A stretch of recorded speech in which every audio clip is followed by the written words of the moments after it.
Hi hello నేను మీ రామ్మోహన్. ఈ మధ్య మనం చాలా తరచుగా వింటున్న జాహ్నవి పాప కేసు గురించి రోజు వీడియోల్లో పుంకాను పుంకాలుగా వస్తున్న న్యూస్లు చూస్తున్నాం. ఏ న్యూస్ చూసినా ఒకేలా ఉంది. కొంచెం ఇటు అటు మారుస్తున్నారంతే, కానీ న్యూస్ మాత్రం అదే. పాప తప్పిపోయింది కానీ కనిపించటం లేదు. తల్లిదండ్రులు పాప తప్పిపోయిన 15 నిమిషాల్లోనే మొత్తం అడవంతా గాలించారు, చుట్టుపక్కలంతా వెతికారు, కానీ దొరకలేదు. తర్వాత పోలీస్ కంప్లైంట్ ఇచ్చారు, పోలీసులు వచ్చారు. పోలీసులు కూడా చాలా వెతికారు, దొరకలేదు. చివరికి ఇది అలా డిలే అయిపోతుంటే డిప్యూటీ సీఎం గారు మరికొంత ఇనిషియేట్ చేశారు. ఇనిషియేట్ చేసి ఎలాగైనా సరే ఎట్టి పరిస్థితుల్లోనూ పాప తప్పిపోవడానికి వీల్లేదు, పాపను గాలించండి, అడివంతా వెతకండి, ఆ కొండల మీద కూడా వెతకండి అని హనుమాన్ టీంను కూడా పంపించారు. ఎన్నో టీమ్స్ పనిచేశాయి. అటువైపు ఫారెస్ట్ డిపార్ట్మెంట్ నుంచి, ఇటువైపు పోలీస్ డిపార్ట్మెంట్ నుంచి అందరూ చాలా కష్టపడి వెతికారు, కానీ పాప దొరకలేదు. అసలు ఒక చిన్న పాప ఎంత దూరం వెళుతుంది? మహా అయితే ఒక 100 మీటర్ల దూరం వెళుతుంది. అంతకుమించి ఆమె ఎలా వెళుతుంది? పైగా ఆ ప్రదేశం కూడా మామూలు ప్రదేశం కాదు, అంత చిత్తడిగా ఉంటుంది. అలాంటి ప్రదేశంలో ఒక చిన్న పాప బుడిబుడి అడుగులు వేసుకుంటూ ఎలా వెళ్ళగలుగుతుంది? కొండలు ఎలా ఎక్కగలుగుతుంది? పాపని అడవి జంతువులు ఎత్తుకుపోయాయి అని ఒక మాట చెప్పారు. సో అడవి జంతువులు ఎత్తుకుపోతే ఆ పాప తాలూకా ఆనవాళ్ళు కానీ, అడవి జంతువుల కాలి ముద్రలు కానీ, లేకపోతే ఇంకా ఏమైనా మనకి దొరుకుతాయి కదా ఆనవాళ్ళు. కానీ అలాంటివేమీ దొరకలేదు. డ్రోన్స్ పెట్టి వెతికారు, తర్వాత ఏవో థర్మల్ స్కాన్స్ అవి కూడా పెట్టి చేశారు, ఎక్కడా దొరకలేదు. ఎంత గాలించినా దొరకలేదు. ఆమె వేసుకున్న పట్టీలను బట్టి ఏమైనా దొరికే ఛాన్స్ ఉందేమో అని మెటల్ డిటెక్టర్ పెట్టి కొండ పై వరకు వెళ్ళి కూడా చెక్ చేశారు, కానీ అది కూడా సాధ్యం కాలేదు. అసలు ఆ పాప ఆ అడవిలోనే తప్పిపోయిందా, లేకపోతే రోడ్డు వైపుకు వెళ్ళి ఎవరైనా కిడ్నాపర్స్ చేతికి గురయ్యిందా? ఈ రకంగా కూడా పోలీసులు డిటెక్ట్ చేస్తున్నారు. అయినా ఇప్పటి వరకు కూడా ఆ పాప ఎక్కడ ఉంది అన్నది తెలియలేదు. కానీ ఈ మన మీడియా ఛానల్స్లో కొన్ని ఛానల్స్ ఉన్నాయి, నిజంగా వాళ్ళని ఏమనాలో నాకు అర్థం కావట్లేదు. చీ కొడుతున్నారు చూస్తున్న వ్యూవర్స్. సిగ్గులేదా మీకు? సిగ్గులేదా? మనుషులేనా మీరు అని అంటున్నారు. అయినా కూడా అదే తరహా థంబ్నెయిల్స్ పెట్టి వీడియోలు చేస్తున్నారు. లోపల కంటెంట్ ఒకటి ఉంటుంది, థంబ్నెయిల్స్ ఒకలా ఉంటాయి. పాప దొరికేసింది అని ఒకటి పెడతాడు, పాపని అడవి జంతువు ఎత్తుకెళ్ళిపోయింది అని ఒకటి పెడతాడు, పాపని కొండ చిలవ మింగేసింది అని మరొకటి పెడతాడు, పాప బావిలో పడిపోయిందని ఒకడంటాడు, పాపని ఎవరో ఎత్తుకెళ్ళిపోయారంటాడు, రాజమండ్రిలో ఉందని ఒకడంటాడు. ఇలా రకరకాలుగా అదిగో పాప వచ్చేస్తోంది. ఈ మధ్య మళ్ళీ కొన్ని వీడియోల్లో అదిగో పాప వచ్చేస్తోంది, తల్లిదండ్రులకి అప్పచెప్పేస్తున్నారు, మరో గంటలో అప్పచెప్పేస్తారు. ఇలాంటి థంబ్నెయిల్స్ పెడుతున్నారు. అసలు ఏమనుకుంటున్నారు? ఇదే మీ ఇంట్లో జరిగితే, మీ ఇంట్లో మీ పిల్లలకి ఇలా జరిగితే ఇలాంటి వీడియోలు పెడతారా? ఇలాంటి థంబ్నెయిల్స్ పెడతారా? ఏమిటిది? ఎక్కడికి పోతోంది మన సమాజం? జర్నలిస్టులు అని చెప్పుకుంటున్నారు, మెయిన్ మీడియా అని చెప్పుకుంటున్నారు. ఇలా రకరకాలుగా అసలు డిజిటల్ న్యూస్ ఛానల్స్ ఈ మధ్య చేస్తున్న అరాచకం ఇంత అంతా కాదు. థంబ్నెయిల్స్ ఒకలా ఉంటాయి, వీడియో కంటెంట్ ఒకలా ఉంటుంది, ఆధారాలు లేని న్యూస్లు చెప్తుంటారు, ప్రజల్ని తప్పుదావ పట్టిస్తుంటారు. ఎందుకు ఇది? స్ట్రైట్గా మీరు మీకు తెలిసిన న్యూసే చెప్పండి, అందంగా చెప్పండి, మరొక పద్ధతిలో చెప్పండి. కానీ తెలియని దాన్ని, ఆధారాలు లేని దాన్ని ఉన్నట్టుగా చెప్పి థంబ్నెయిల్స్ పెట్టి వ్యూవర్స్ని వాళ్ళ మైండ్ని కంప్లీట్గా డైవర్ట్ చేసి, డిస్టర్బ్ చేసి వీడియోలు చేస్తున్నారు కదా. అసలు థంబ్నెయిల్స్లోనే కాదు, కొన్ని వీడియో కంటెంట్లో కూడా కొంతమంది, నేను ఆ ఛానల్స్ పేరు చెప్పను కానీ, కొంతమంది అయితే మరీ ఘోరంగా మాట్లాడుతున్నారు. తల్లే చంపేసింది అంటున్నారు, తల్లికే ఏదో సంథింగ్ ఒక కుట్రతో ఆ పిల్లని చచ్చిపోయేలా చేసింది అంటున్నారు. ఇలా ఇంత ఘోరంగా ఎలా మాట్లాడతారండి? నిజమే, కొన్ని చోట్ల తల్లులు పిల్లల్ని చంపడం అనేది జరుగుతోంది. అది మన దురదృష్టం, దౌర్భాగ్యం ఈ దేశానికి. కానీ అక్కడ జరుగుతున్నది మాత్రం అది కాదు కదా. ఆ పిల్ల పాపం చాలా ఆ ఆ కన్న తల్లి ఎవరైతే ఉన్నారో ఆమె చాలా ఇన్నోసెంట్. వాళ్ళు పిల్లల్ని ఎంతో అల్లారు ముద్దుగా పెంచుకున్నారు. ఏదో పొరపాటున జరిగింది. ఆ అమ్మాయికి ఆ, కొంచెం చిన్నతనం వల్ల శ్రద్ధ తీసుకోలేకపోయింది. ఆ పిల్లే కదా, ఎక్కడికి వెళ్ళిపోతుంది, ఇక్కడే ఉంటుంది కదా, ఇక్కడే ఆడుకుంటుంది. ఆ పిల్లతో పాటు కుక్క కూడా ఉంది కదా. సో కుక్కతో హాయిగా ఆడుకుంటోంది. ఎప్పుడూ అలా వెళ్ళలేదు కదా, వెళ్ళదులే అనుకుంది. అన్ని రోజులు ఒకలా ఉండవు కదా. ఆ పిల్ల కూడా అదే, ఆ కన్న తల్లి ఆమె కూడా కొంచెం శ్రద్ధ తీసుకోవాల్సింది, పిల్లని కనిపెట్టుకుని ఉండవలసింది. కానీ అది జరగలేదు. మనం జరగలేదు కదా కాబట్టి ఆ తల్లి ఆ పిల్లకి అన్యాయం చేసింది, ఆ పిల్ల తప్పిపోవడానికి తల్లే కారణం అంటూ మనం నిందించడం కూడా పొరపాటు. ఎంత ఎక్స్పర్ట్ డ్రైవర్ కూడా ఒక్కొక్కసారి యాక్సిడెంట్లు చేస్తాడు కదా. ఎంతో మేధావి కూడా తప్పులు చేస్తూ ఉంటాడు కదా. మరి ఈ తల్లి చిన్న పొరపాటు, ఇంట్లోకి వెళ్ళింది, ఏదో చిన్న పని ఏదో చేసుకోబోతోంది. ఈ లోపలే ఆ పిల్ల బయటికి వెళ్ళిపోయింది. ఎలా తెలుస్తుందండి? ఎలా ఊహిస్తుంది ఆ పిల్ల తప్పిపోతుందని, ఎవడో పట్టుకుపోతాడని ఎలా తెలుస్తుంది? కాబట్టి ఆ అమ్మాయిని అనవసరంగా నిందించడం అనేది చాలా దుర్మార్గం, చాలా దుర్మార్గం. ఇకపోతే పోనీ ఆ పిల్లని ఎవరు కిడ్నాప్ చేశారో లేకపోతే ఎవరు పట్టుకుపోయారో, ఆ, పెంచుకోవడానికే పట్టుకెళ్ళిపోయారో చెప్పలేం కదా మనం. ఆ ప్రాంతాల్లో రకరకాల మనుషులు వస్తుంటారు, పనులు చేసుకోవడానికి వస్తుంటారు. ఈ సంచార గ్రూప్స్ కొన్ని ఉంటాయి. వాళ్ళు పనులు చేసుకోవడానికి వచ్చి అలాగా ఊర్ల మీద ఊర్లు దాటుకుంటూ వెళ్ళిపోతూ ఉంటారు. ఒకవేళ అలాంటి వాళ్ళు ఏమైనా ఈ పిల్లని ఎత్తుకెళ్ళిపోయారా అని కూడా ఆ కోణంలో కూడా పోలీసులు దర్యాప్తు చేస్తున్నారు. కొన్ని టీమ్స్ ఆ కార్యక్రమంలో కూడా ఉన్నాయి. ఇక ఏదైనా ఒక వెహికల్లో ముసుగేసో చాట్ చేసి పట్టుకెళ్ళిపోయారా, జరగచ్చు. ఏది మనం కొట్టిపారేయలేం. కానీ పలానా వాళ్ళే తీసుకెళ్ళిపోయారు, పలానా వాళ్ళే ఈ కుట్ర చేశారు అని మనం తెలియకుండా ఎవరినో వ్యక్తిగతంగా టార్గెట్ చేసి పోస్టులు పెట్టడం అనేది అమానుషం. ఖచ్చితంగా పిల్ల కనిపించలేదు, జంతువులు తీసుకెళ్లిన ఆనవాళ్ళు ఏమీ లేవు అంటే గనక ఆ పిల్లని ఎవరో ఎత్తుకెళ్ళిపోయారు.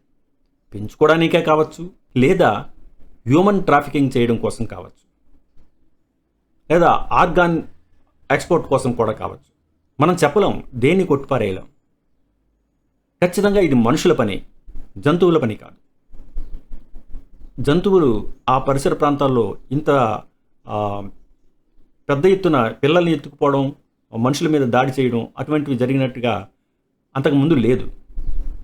పైగా ఆ పాప అడవిలోకి వెళ్ళి ఉంటే గనక పాపతో పాటు వెళ్ళిన కుక్క రోడ్డు మీద ఎందుకు తిరుగుతూ ఉంటుంది? ఒకవేళ పోనీ పాప అడవిలోకి వెళ్ళిందని ఒక అతను చెప్పాడు, ఒక తాతారావు అని ఎవరో అతను, పలానా దగ్గర చూశాను అని కూడా చెప్పాడు. కుక్క దాడి చేస్తుందేమో అని భయపడి పాపని టచ్ చేయలేదు అని చెప్పాడు. ఒకవేళ అదే జరిగితే అక్కడ ఒక పెద్ద ముళ్ళ కంచె ఉంది కదా, ఆ ముళ్ళ కంచెను, అంటే ముళ్ళ కంచె కాదు, ఫెన్సింగ్, ఆ ఫెన్సింగ్ చాలా దగ్గరగా గ్యాప్స్తోనే ఉంది. అది ఆ ఫెన్సింగ్ని పెద్దవాళ్ళే దాటడం కష్టం.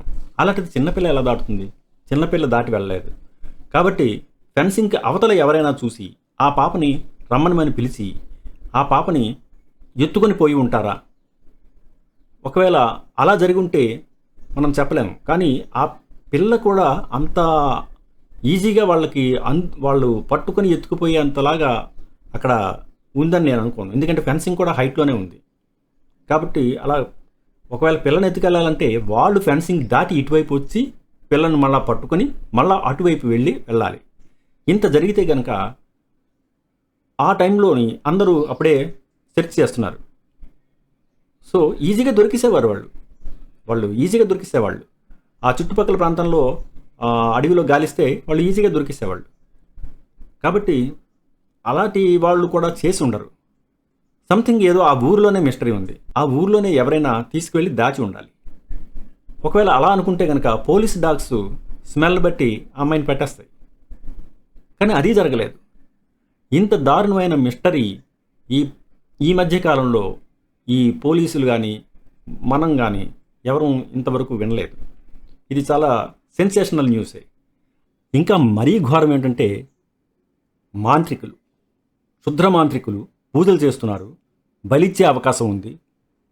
ఆ ఒరిస్సా, ఈ ఉత్తరాంధ్ర ప్రాంతంలో ఈ క్షుద్ర మాంత్రికులు ఎక్కువ మంది ఉంటారు. వీళ్ళు నరబలులు అవి చేస్తుంటారు. కాబట్టి ఇది ఖచ్చితంగా క్షుద్ర మాంత్రికుల పని అని కొంతమంది గవ్వలు వేయడం, జ్యోతిష్యాలు చెప్పడం, రకరకాలుగా ఇంకా ఇగో త్వరలోనే వచ్చేస్తుంది, ఆమె పలానా చోట క్షేమంగానే ఉంది, ఒక గుడిలో ఉంది అని కొంతమంది ఏదో ఇంకా అలా. అసలు నోటికి హద్దు పద్దు లేదు. ఎవరి అంచనాలు వాళ్ళవి, ఎవరి ఊహాగానాలు వాళ్ళవి. క్షుద్రమాంత్రికులు బలిచ్చేసి ఈ అమావాస్య దగ్గరలోనే ఉంది, వాళ్ళు బలిచ్చే అవకాశం ఉంది అని చెప్పారు. కానీ ఒకవేళ బలిస్తే గనక బయటపడిపోతుంది కదా.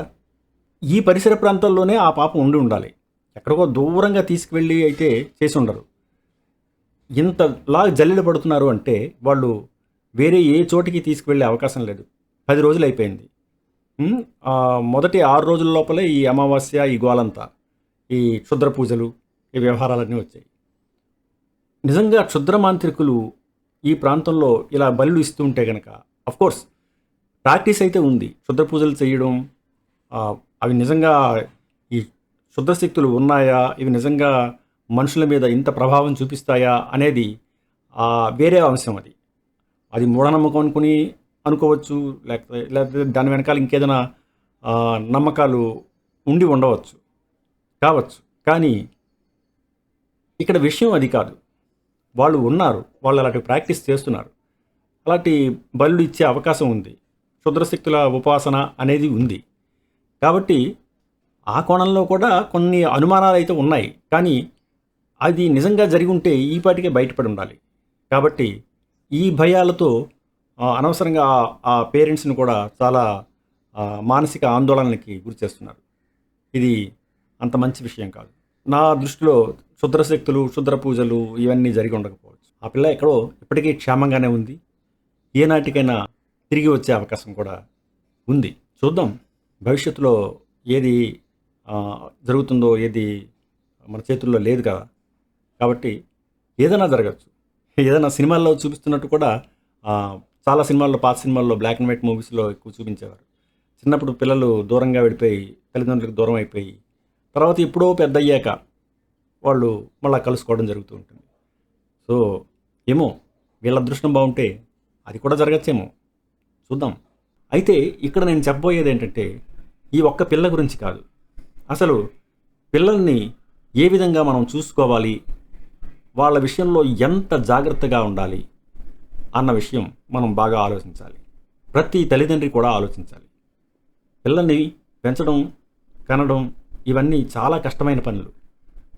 ఎందుకంటే వాళ్ళ మీద ఏమాత్రమైన ఫోకస్ కానీ మనం మిస్ చేసామా పిల్లలు మనకి అందకుండా వెళ్ళిపోతారు.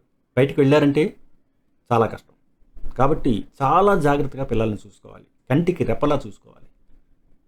ఏమాత్రం మనం అజాగ్రత్తగా ఉన్నా ఏ వెధవ చేతిలోనో పడతారు. కాబట్టి చాలా జాగ్రత్తగా ఉండండి. ఇది తల్లిదండ్రులు అందరికీ గుణపాఠం, ముఖ్యంగా ఈ తరం తల్లిదండ్రులకి గుణపాఠం. పూర్వం ఇంత జరిగే అవకాశాలు ఉండేవి కాదు. కానీ పూర్వకాలంలోనే ఇలాగా పిల్లలు మిస్ అయిపోయారనే సినిమాలు కూడా ఎన్నో వచ్చాయి. కుటుంబాలు వేరైపోయిన సినిమాలు మనం గతంలో బ్లాక్ అండ్ వైట్ సినిమాల్లోనే చూసాం. సినిమాలు వచ్చాయంటే ఆ టైంలో కూడా ఇలాంటివి జరిగి ఉంటేనే కదా వాళ్ళు కథలుగా తీస్తారు. కాబట్టి ఇవి ఎప్పుడూ జరుగుతూ ఉంటాయి. కాబట్టి తల్లిదండ్రులు పిల్లల విషయంలో చాలా కేర్ఫుల్గా ఉండాలి.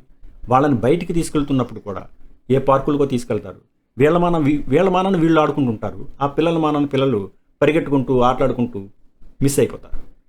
కాబట్టి పిల్లల్ని బయటికి తీసుకెళ్తున్నప్పుడు కూడా, ముఖ్యంగా పుష్కరాలు, జాతరలు ఇలాంటి వాటికి తీసుకెళ్తున్నప్పుడు, పార్కులకు తీసుకెళ్తున్నప్పుడు చాలా కేర్ఫుల్గా ఉండాలి. ఏదో సరదాగా వెళ్ళాం, పిల్లలతో వెళ్ళాం, మనం ఎంజాయ్ చేద్దాం, సెల్ఫీలు తీసుకుందాం, వీడియోలు తీసుకుందామని వాటిల్లో పడితే వీళ్ళు ఎటో వెళ్ళిపోతారు. కాబట్టి ఈ జాహ్నవి ఇన్సిడెంట్స్ అందరికీ ఒక గుణపాఠం, తల్లిదండ్రులందరికీ ఒక లెసన్. అందరూ వాళ్ళ పిల్లల్ని కంటికి రెప్పలా చూసుకోవాలి. అందరికీ పనులు ఉంటాయి, ఎవరి పనులు వాళ్ళకు ఉంటాయి, ఎవరి సరదాలు వాళ్ళకు ఉంటాయి. కానీ వాటన్నిటికన్నా కూడా ముఖ్యం పిల్లల్ని కనిపెట్టుకుని ఉండడం. పొరపాటు జరిగితే జీవితాంతం బాధపడవలసి వస్తుంది. కాబట్టి ఈ విషయంలో మాత్రం ఎటువంటి రాజీ పడకుండా తల్లిదండ్రులు పిల్లల్ని చాలా జాగ్రత్తగా కంటికి రెపలా చూసుకోవడం అనేది అవసరం.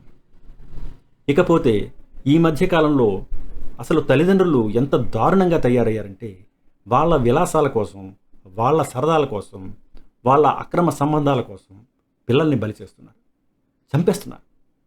ఇది అంత అన్యాయం అండి. కన్న బిడ్డల్ని వాళ్ళ ఎమోషన్స్ కోసం, వాళ్ళ ఆవేశాల కోసం, వాళ్ళ క్షణికావేశాల కోసం అంత దుర్మార్గంగా చంపేస్తారా? ఇది ఏ పాటి మానవత్వం అండి? మరి దీనికి వీళ్ళు కానీ కేసులో బుక్ అయితే కనుక కఠినంగా శిక్షలు వేయాలి వీళ్ళకి. ఇలాంటి వాళ్ళు సమాజంలో ఉండడానికే పనికిరారు. వీళ్ళ సరదాల కోసం, వీళ్ళ విలాసాల కోసం, వీళ్ళ శృంగార కేళి కోసం, తుచ్చమైన శారీరక సుఖాల కోసం కన్న బిడ్డలను బలి చేస్తారా? ఇంత అన్యాయం ఎక్కడైనా ఉంటుందా? ఈ మధ్య తరచూ వింటున్నాం, ఈ న్యూస్లు తరచూ వింటున్నాం, ప్రతి దగ్గర వింటున్నాం. ప్రతి నెలకి 2-3 జరుగుతున్నాయి. అయితే తండ్రి చంపేస్తాడు, లేకపోతే తల్లి చంపేస్తుంది, లేకపోతే తల్లిదండ్రుల కొట్లాటల్లో ఈ పిల్లలు బలైపోతుంటారు, లేకపోతే సామూహికంగా ఆత్మహత్యలు చేసేసుకుంటూ ఉంటారు. ఎందులోనో తోసేయడం, వాళ్ళు దూకేయడం. ఏమిటండి ఇది? ఎక్కడికి పోతుంది ఈ సమాజం? కొంచెమైనా ఆలోచన ఉండాలి కదా. బంగారం లాంటి భవిష్యత్తు భగవంతుడు ఇచ్చాడు. ఈ జన్మని మనం సార్థకం చేసుకోవాలి, కష్టపడాలి, పని చేయాలి, దేశానికి ఉపయోగపడాలి, కుటుంబానికి ఉపయోగపడాలి, సమాజానికి ఉపయోగపడాలి, బంధువులకి, వంశానికి మంచి పేరు తీసుకురావాలి. ఇలా ఉండాలి కదా. ఈ చిన్న చిన్న సరదాల కోసం జీవితాలని ఛిద్రం చేసుకుంటారా? పిల్లల్ని చంపినంత మాత్రాన వాళ్ళ జీవితాలు సుఖపడిపోతారా? వాళ్ళు ఏదోలాగా బయటపడతారు కదా. నిజం ఎప్పుడు దాగిపోద్దు. నిజం నిప్పులాంటిది. ఏదో కోణంలో వాళ్ళు బయటపడిపోతారు. అలా బయటపడిపోయినప్పుడు వాళ్ళని జైల్లో వేస్తే వాళ్ళు ఎప్పుడో విడుదలయ్యి వాళ్ళ జీవితాలు ఏమవుతాయండి? వాళ్ళ తుచ్చమైన సరదాల కోసం వాళ్ళ జీవితాలని నాశనం చేసుకొని ఇటు ఈ పిల్లల జీవితాలని కూడా నాశనం చేసేస్తున్నారు. దీనికి సరైన పరిష్కారం ఉండాలి. మరి పెళ్ళికి ముందు అసలు ఒక గైడ్ లైన్స్ లాంటివి ఇవ్వడం అనేది అవసరమేమో. ఊరికే ఏదో పెళ్ళి, తూతూ మంత్రాలు, తాళి కట్టేయడాలు, తలంబరాలు పోసేయడాలు, చప్పట్లు కొట్టేయడాలు ఇవి కాదు. శుభ్రంగా నలుగురు వచ్చి తినేసి వెళ్ళిపోవడం ఇది కాదు. గైడ్ లైన్స్ స్పష్టంగా ఇవ్వాలి. ఇదిగో పెళ్ళి ఎందుకు చేసుకుంటున్నారు, రేపొద్దున పిల్లల కంటే మీ బాధ్యత ఏమిటి, పెళ్ళి అయిన తర్వాత మీరు ఎలా ఉండాలి, అసలు పెళ్ళికి ముందు ఇవన్నీ చెప్పి, తర్వాత పెళ్ళిలో కూడా చెప్పి, పెళ్ళి అయిన తర్వాత కూడా ఈ పిల్లలు పుట్టే ముందు డాక్టర్లు కూడా కౌన్సిలింగ్ ఇవ్వాలి. ఇలాగ రకరకాలుగా అన్ని యాంగిల్స్లో, అన్ని విధాలుగా వీళ్ళ మైండ్లో ఇటువంటి తప్పులు చేయకూడదు, మనం సమాజంలో ఒక బాధ్యతగా ప్రవర్తించాలి అని వాళ్ళకి ఆ స్పృహ సమాజంలోని ప్రతి సందర్భంలోనూ వాళ్ళకి వచ్చేలా చెయ్యాలి. లేకపోతే ఇంకా ఇలాగే జరుగుతుంటుంది. సినిమాలు, ముఖ్యంగా ఈ ఇన్స్టాగ్రామ్ రీల్స్, ఈ యూట్యూబ్లోనూ ఎక్కడ పెడితే అక్కడ ఈ రీల్స్ వస్తున్నాయి చూసారా? ఎంత దారుణంగా ఉంటున్నాయంటే అంత దారుణంగా ఉంటున్నాయి. వీటిని చూసి పిచ్చెక్కిపోతున్నారు. ఏం చేయాలో వాళ్ళకి దారి తెన్ను తోచడం లేదు. ఆ భ్రమంలో పడిపోతున్నారు. ఆ రిలేషన్స్ మెయింటైన్ చేస్తున్నారు. ఈ తప్పుడు రిలేషన్స్ వల్లే ఈ ప్రమాదాలన్నీ జరుగుతున్నాయి. కాబట్టి వీటిలో ముఖ్యంగా ఈ సోషల్ మీడియాలో ఇలాంటి పిచ్చి పిచ్చి రీల్స్ రాకుండా కంట్రోల్ చేసే బాధ్యతని గవర్నమెంట్ తీసుకోవాలి. ఇది చాలా అవసరం. వీటి మీద గట్టి ఒక ఒత్తిడి లేకపోతే కనుక ఇది ఏ పరిస్థితులకు దారితీస్తుందో, ఏ పరిణామాలకి దారితీస్తుందో, ముందు ముందు మనం ఇంకెన్ని ఘోరాలు చూడవలసి వస్తుందో ఊహించడానికే చాలా ఆందోళనగా ఉంది. మీకేమనిపిస్తోంది? నేను ఈ వీడియోని పాప కోసం, పాప పలానా చోట ఉందని, వచ్చేస్తోందని లేకపోతే పలానా వాడు ఎత్తుకుపోయాడని చెప్పడానికి కాదు. అసలు ఈ పరిస్థితులు ఎందుకు వస్తున్నాయి? వీటి మీద సమాజం తీసుకోవలసిన జాగ్రత్తలు ఏమిటి? ఎవరి బాధ్యతలు ఎంతవరకు ఉన్నాయి? ఏమేం చేస్తే బాగుంటుంది అని అందరిలోనూ ఒక ఆలోచన కలగాలని నా ఉద్దేశం. ఈ వీడియో మీకు నచ్చినట్టయితే మీ అభిప్రాయాన్ని కింద కామెంట్ల రూపంలో తెలియజేయండి. మరికొంతమందికి ఈ వీడియోని షేర్ చేయండి. మీ అభిప్రాయాలని 10 మందికి పంచుకోండి. వీటి మీద సరైన అవగాహన సమాజానికి కలిగేలా, చైతన్యవంతం జరిగేలా చూడండి. ధన్యవాదాలు.